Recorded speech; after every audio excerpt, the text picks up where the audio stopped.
I'm impressed. With good reason. Aaron Pryor defending his championship here, and again, it's easy to lose sight of the fact that he was the champion. It was Alexis Arguello who was the challenger. Pryor coming into this, and I think he just did so much for his career and his credibility as a boxer tonight, because as we mentioned, the reputation was banger, period. A guy who could just go in there, knock the man out, or be knocked out himself, even though he'd never come close to being knocked out. He had been knocked out. Tonight, Larry, I thought he was just a consummate professional. Well, it was a furious pace, and I think we've seen a great fight, a fight that we won't forget for a long time, of two professionals and champions digging down into themselves for everything they had.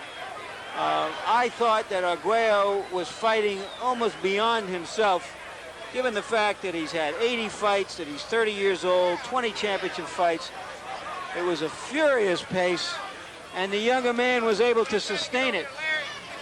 They're trying to get Aaron Pryor out of the ring just above us now, and still there's a lot of pandemonium going on here. But Pryor, the champion, leaves. Incidentally, we talked earlier about a fight for Boom Boom Mancini. A fight between Mancini and Pryor will be a giant. For about 4 rounds. For the championship of Ohio and the rest of the civilized world. He said he would like to fight him. Of course, another guy, an up-and-coming fighter by the name of Johnny Bumpus, sort of looms in Aaron Pryor's future, too. I can't see Johnny Bumpus giving Aaron Pryor anywhere near the kind of battle that he got from this great professional Alex Arguello tonight. And the effort that Arguello gave is manifest in the fact that when he went out, it was like it was all over. He is still there and hurt. What does he do now, as you see it? The fellow sitting between you and I has given up the welterweight title. That's a vacant title right now. Does he look to that just because of the credibility of welterweight as opposed to junior welterweight? Well, he's still a lightweight champion and still recognized as the best lightweight in the world. He's talked about retiring after making a lot of money. You know, much of his property was confiscated after the revolution in Nicaragua. So it's conceivable that he would go back and fight Mancini. He could make money if that's what the object is. I'm sure he's absolutely crestfallen over the fact that he made this effort to win a 4th title and came up just short. You know, he's a boxing history buff who has got voluminous records and watches film and has his ideas about who the greatest fighters were in every division. And so that he was making his, you know, final statement as a great athlete here tonight, and I don't think he's got anything to be ashamed of course.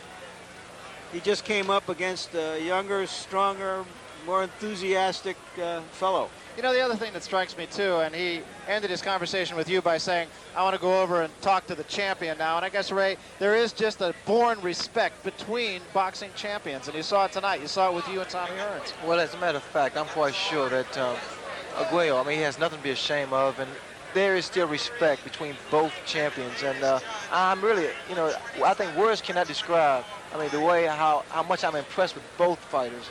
I mean, Pryor, I think what he should do now is go and soak up all the recognition he can, because he deserves everything now. This fight with Arguello brought out the true Aaron Pryor. Well, we talked about hungry fighters, and I don't think there's any question but that virtually from the day he lost to Howard Davis in the 1976 Olympic trials, he has been a hungry fighter. Larry? Incidentally, Pryor was ahead on 2 of the 3 officials' cards by 2 and 3 points, which more or less jibed with my card. Of course, if that last round would have gone the distance, it would have been a 2-point round for Pryor. So he was going to win the fight one way or another, but he made it rather decisive. Panama Lewis, of course, told him he had to win the last 2 rounds. Talk about winning it. He won the last round real big, and the last one was the 14th. And, of course, that should stir up some memories for you, Ray. The 14th round, much as Holmes did when he had to late in the fight against Cooney, much as you did against Hearns. Somebody had a little bit more to give at the end. And that's what it takes. I don't think there's any question about it, and it was Aaron Pryor who dug down perhaps just a little bit deeper than did Alexis Arguello. Neither man has to hide his head. There really was not a loser.